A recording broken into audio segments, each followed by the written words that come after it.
Mine de rien, se trouve en pièces détachées dans cet entrepôt de Bécancour une partie de l'oléoduc Keystone XL. Impossible toutefois d'y accéder. Ce sont des raccords et des coudes en acier fabriqués en face par l'entreprise Canadoil Forge. La moitié de la commande a déjà été livrée, dont certaines quantités directement sur le tracé aux États-Unis. Il y avait encore du travail pour l'année. La décision de Joe Biden est celle qui était appréhendée.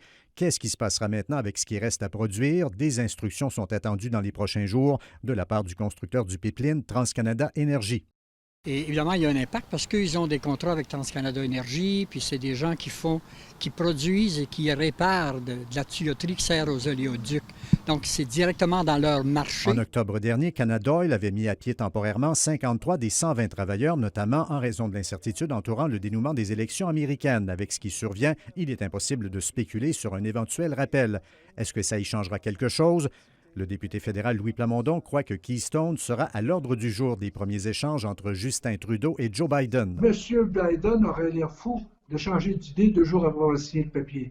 Mais avec quelques téléphones et quelques rencontres, il pourrait arriver à quelque chose. Elle ne s'en cache pas, l'entreprise va maintenant chercher d'autres portes de sortie, va chercher à se diversifier. Ça pourrait prendre la forme, par exemple, d'une reconversion dans la sous-traitance pour la fabrication de tours d'éoliennes. Côté syndical, on prend acte de la décision du président américain. Pour au moins les 2 prochaines semaines, ce sera le statu quo dans la production chez Canadoil. Après, on ne sait pas. Louis Cloutier, TVA Nouvelles, Bécancour.